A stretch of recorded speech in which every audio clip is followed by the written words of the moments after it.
এর আগের ভিডিওতে আমরা বেশ কিছু গুরুত্বপূর্ণ জিনিস দেখেছি যে HTML দিয়ে কিভাবে লিস্ট ক্রিয়েট করা যায়। এই ভিডিওতে আমরা আরো কিছু গুরুত্বপূর্ণ জিনিস দেখব, সেগুলি হচ্ছে অ্যাঙ্কর ট্যাগ, বা আমরা যদি একটা লিংক, অন্য সাইটের কোনো লিংক আমাদের সাইটে বসাইতে চাই সেটা কিভাবে বসাবো, আর আমাদের ওয়েবসাইটে কিভাবে একটা ছবি নিয়ে আসবো, এই ব্যাপারগুলি আমরা দেখব। তো শুরুতেই আমরা আমাদের কোড এডিটরে চলে যাই। এইখানে অন্য কোনো সাইটের লিংক আনতে হলে আমাদেরকে তৈরি করতে হবে কি, একটা অ্যাঙ্কর ট্যাগ লিখতে হবে। ঠিক আছে, আমরা একটা অ্যাঙ্কর ট্যাগ লিখলাম। দেখেন এই ট্যাগ লেখার সাথে সাথে এখানে href নামে একটা অ্যাট্রিবিউট অটোমেটিক চলে আসে। আমরা কোনো একটা ভিডিওতে অ্যাট্রিবিউট নিয়ে কথা বলেছিলাম।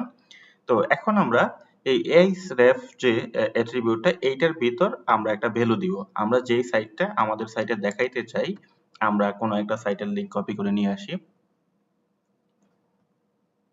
ধরেন আমরা amazon.com এর সাইটটা আমাদের ওয়েবসাইটে দেখাইতে চাচ্ছি।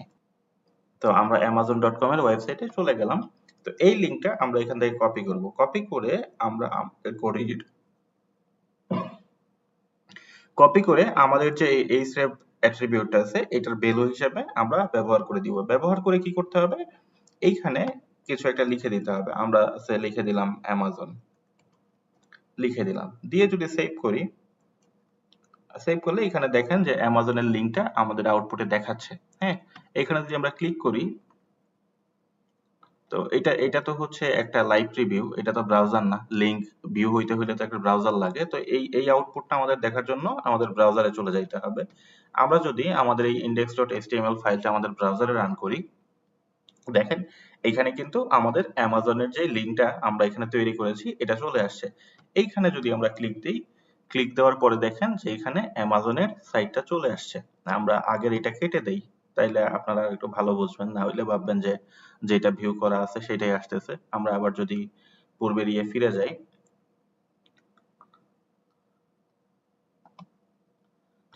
আমরা আমাদের পূর্বের যেই ভিউটা ছিল এখানে ফিরে গেলাম।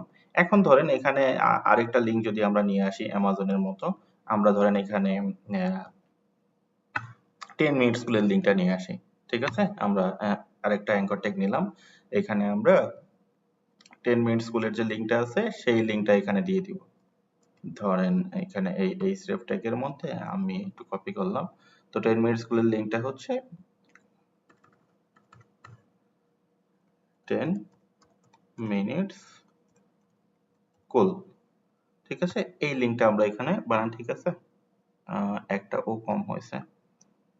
এই লিংকটা এখানে দিয়ে দিলাম, দিয়ে এইখানে আমরা লিখে দিলাম 10 ms, 10 ms লিখে এটা যদি আমরা সেভ করি, এটা সেভ করলাম। সেভ করার পরে আমরা যদি আমার ব্রাউজারে চলে যাই, ব্রাউজার যায় যদি এখানে রিফ্রেশ করি, দেখেন এখানে আরেকটা লিংক চলে আসছে 10 ms এর। তো আমরা যদি এখানে 10 ms এ ক্লিক করি, দেখেন যে 10 মিনিট স্কুলের যে ওয়েবসাইটটা আছে সেইটা চলে আসছে। ঠিক আছে, তার মানে আমরা শিখলাম কি, আমাদের ওয়েবসাইটে আমরা অন্য একটা সাইটের লিংক কিভাবে ভিউ করতে পারি। এখন এটার আরেকটা সুন্দর ফিচার আছে। আমি যখন আমার এই ওয়েবসাইটে 10 মিনিট স্কুলে ক্লিক করতেছি, দেখেন এইটা কিন্তু আমার আগের পেজটা ওভাররাইট করে সেখানে ওপেন হচ্ছে। তো এইটার জন্য এই অ্যাঙ্কর ট্যাগের একটা সুন্দর অ্যাট্রিবিউট আছে, সেটা হচ্ছে টার্গেট। ঠিক আছে, আমরা যদি এখানে লিখি টার্গেট, লিখে এইটার ভ্যালু হিসেবে যদি আমরা লিখে দেই আন্ডারস্কোর, এইটার ভ্যালু হিসেবে যদি আমরা লিখে দেই, এইটার ভ্যালু হিসেবে যদি আমরা লিখে দেই ব্লাঙ্ক। ঠিক আছে, জাস্ট এটা যদি আমরা লিখে দেই আন্ডারস্কোর ব্লাঙ্ক, এটা লিখে আমরা সেভ করি। সেভ করার পরে যদি আমাদের আউটপুট দেখি, আউটপুটটা একটু রিফ্রেশ দিয়ে নিই। রিফ্রেশ দিয়ে এখন যদি আমরা ধরেন এই অ্যামাজনের লিংকটা ভিউ করি, দেখেন এটা কিন্তু নতুন আরেকটা ট্যাবে যায় ভিউ হচ্ছে। ঠিক আছে, আগে যেমন হইতেছিল কি, আমি এখানে ক্লিক দিলে এইখানেই ওভাররাইট হয়ে এই পেজটা নতুন যেই লিংকটা আমরা এখানে দিছি ওই লিংকটা ভিউ হয়ে যাইতো। এখন কি হচ্ছে, আমরা যখন এই অ্যামাজনের লিংকে ক্লিক দিচ্ছি, এটা নতুন একটা ট্যাবে যায় লিংক হচ্ছে। আমার আগের ডকুমেন্টটা ঠিক রেখে নতুন ট্যাবে যায় এটা ভিউ হচ্ছে। আমরা সেম কাজটা যদি এখানে এই 10 মিনিট স্কুলের জায়গায়ও করি, এখানে যদি আমরা অ্যাট্রিবিউটটা নেই, টার্গেট অ্যাট্রিবিউটটা নিয়ে এখানে আমরা কি লিখবো, আন্ডারস্কোর ব্লাঙ্ক। আন্ডারস্কোর কিভাবে দিতে হয়, শিফট চাপ দিয়ে আপনারা মাইনাস যে বাটনটা আছে এখানে চাপ দিবেন, তাইলেই আন্ডারস্কোর উঠবে।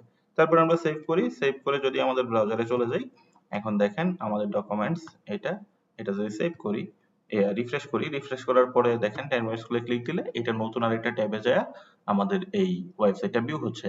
আমাদের যেই মেইন ওয়েবসাইট এইটা ঠিক রেখে নতুন ট্যাবে যায় এটা ভিউ হচ্ছে। ঠিক আছে?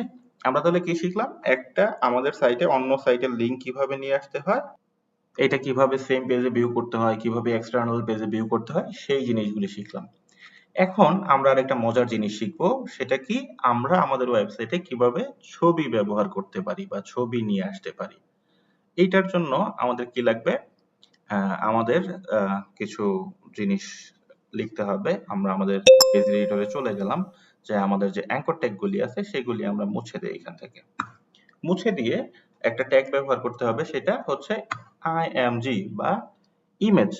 এখন এই ইমেজ আমরা ইমেজটা এখানে দিতে হবে। এই সোর্সের মধ্যে দেখেন এখানে দুইটা অ্যাট্রিবিউট আছে, একটা হচ্ছে সোর্স আর একটা হচ্ছে অল্টার। ঠিক আছে? এখন এই সোর্সের মধ্যে আমরা আমাদের ইমেজটা দিব, যে ইমেজটা আমাদের ওয়েবসাইটে আমরা শো করাইতে চাই। ঠিক আছে? এখন এটার জন্য তো আমাদের একটা ছবি লাগবে আমাদের ডিরেক্টরিতে। তো আমরা গুগল থেকে একটা ছবি নিয়ে নেই।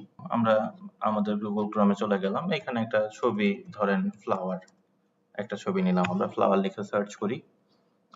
এখান থেকে একটা ছবি নিয়ে নেই, ধরেন এই ছবিটাই নিব আমরা। এই ছবিটা আমরা ডাউনলোড করব আমাদের ডিরেক্টরিতে।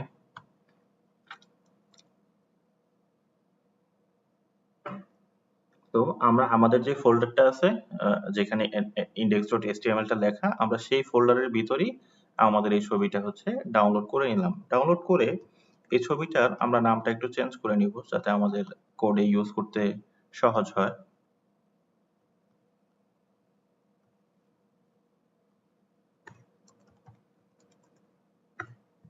এটা লিখে দিলাম ফ্লাওয়ার। লিখে আমরা আমাদের কোড এডিটরে চলে যাব। এখন এই যে সোর্স যে লেখাটা বা সোর্স যে অ্যাট্রিবিউটটা, এইখানে আমরা লিখে দিব flower.jpg। আমাদের শুধু এই ছবির যে নামটা এটা আমরা লিখে দিলাম। লিখে এটা আমরা সেভ করব। সেভ করে যদি আমরা আমাদের ব্রাউজারে চলে যাই, ব্রাউজারে আমাদের যে কোডটা index.html এটা যদি আমরা রান করে দেই,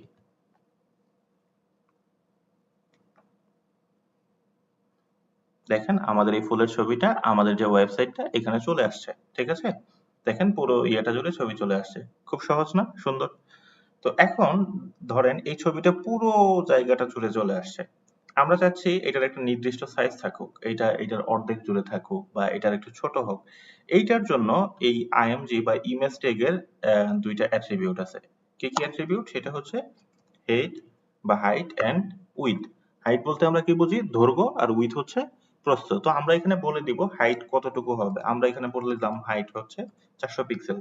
পিক্সেল কি? পিক্সেল হচ্ছে আমরা যেমন দৈর্ঘ্য মাপি ইঞ্চি দিয়ে, ফিট দিয়ে, যে 10 ফিট বা 10 ইঞ্চি।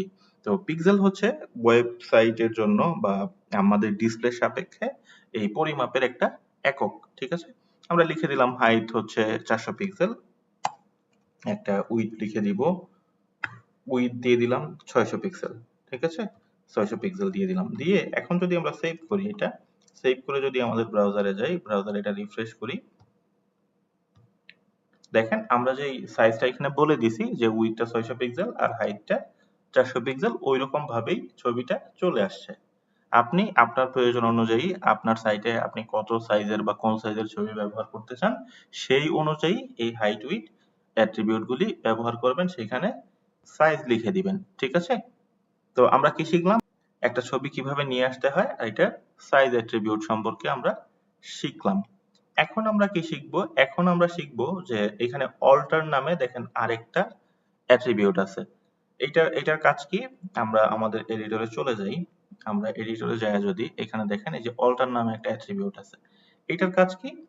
এইটার কাজ, ধরেন আমি সামহাউ এখানে আমার ছবির নামটা ভুল লিখছি, বা আমি যেই ফোল্ডার থেকে ছবিটা ভিউ করতে চাচ্ছি ওই ফোল্ডারে ছবিটা নাই। এটা যদি সেভ করি, সেভ করে যদি আমাদের ব্রাউজারে যাই, ব্রাউজারে যায় যদি এখানে রিফ্রেশ করি, দেখেন এখানে একটা ব্রোকেন অপশন দেখাচ্ছে, ছবিটা নাই। ঠিক আছে?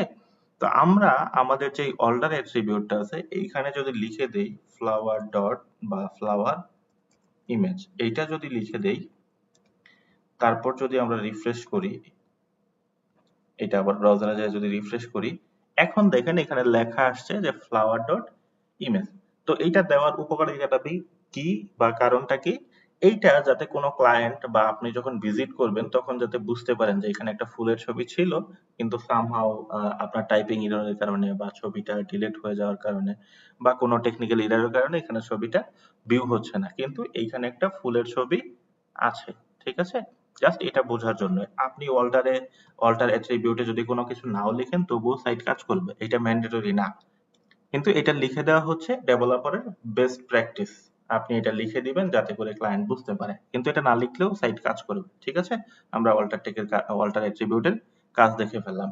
এখন আমরা আরো একটা ব্যাপার নিয়ে শিখবো, সেটা হচ্ছে ফাইল পাথ। ফাইল পাথটা কি?